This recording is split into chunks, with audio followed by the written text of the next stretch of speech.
We're seeing a bunch of these type bikes going up and down the highway. Yeah, they getting really profitable. Yeah, they are. Adventure bikes. I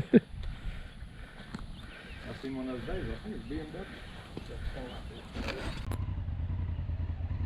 Hey everybody, Lawman here, and I hope you're having a great and blessed day.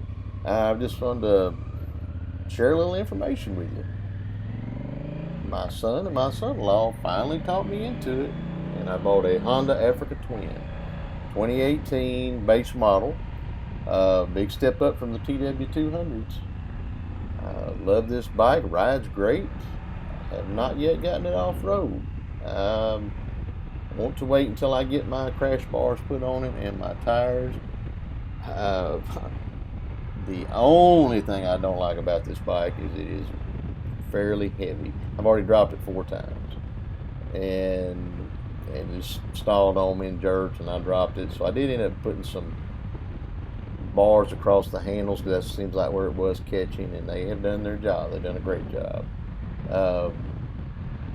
We're riding through the Ouachitas here. On this trip, I rode with my uncle and my son-in-law, and we rode from Ashdown, Arkansas, over into Oklahoma, and came up the back side of the Ouachita Mountains, crossed over into Queen Wilhelmina State Park, and then come down the other side of the mountain into Mena, Arkansas. And it was a beautiful ride. Here in the very near future, we are planning to go moto camping. We're going to take a day, go up into the Ouachita Mountains, cross over back into Oklahoma, head north, and then head into the Ozark Mountains and probably moto camp a second night there. And hopefully my son will go on that one with us. And he has just purchased a Kawasaki KLR 650, and it's the last year they're going to make those. So I hope you enjoy the video, enjoy the scenery, and I'll check back with you shortly.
Well, hey guys, what do you think about that scenery? I've got a bonus round for you, and if you didn't catch it, you'll have to go back to the beginning. But I want to know how many of you saw when I crossed the bridge, how many of you saw the deer in the creek? Yes, when I crossed that bridge, there was a deer drinking in the creek, and he looked up at me. And if you blink, you'll miss it. Man, look at that scenery. I mean, that is, I cannot tell you how beautiful that was. And I thought the Ozark Mountains were big, but the Ouachitas, I think, are even larger. I cannot wait to take my camper. Me and my wife, we have a Cougar half-ton fifth wheel, and we do try to get out into that. We last went to Pensacola in it back in May, but after riding in the mountains and through Queen Wilhelmina, I do think that will be our next destination. I'll talk to you again later when we get to Queen Wilhelmina.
Hey guys, welcome to Queen Wilhelmina State Park. I'm going to tell you from what I saw, I mean, it's a nice place. It looks like, several camping spots. They've got a little train for the kids to ride on. They've got a large train. I guess you can climb on it. It used to be when I was a kid, you could. I don't know if you can anymore. They have a lodge there where you can rent rooms if you decide to stay. And the day we went up there, they had an all-you-could-eat buffet for $12. And let me tell you something. I had my share. I got full. My uncle got full. And I think my son-in-law, I think he went back 2 or 3 times. I almost think that boy could out-eat all of us. I know we had to stack up on groceries when him and my son come to the house. Well, here's the little train station, and then you'll see the lodge in a minute. The lodge overlooks the mountain range, and I mean, it's just beautiful. A lot of motorcycles up there, so if you're in a bike ride, I highly recommend you going. And you can see they had a miniature golf, they got playground. It's just a really nice place, and I look forward to camping there someday. Well, I will talk to you again in the next video, and hope you have a blessed day, and may God richly bless you and your family.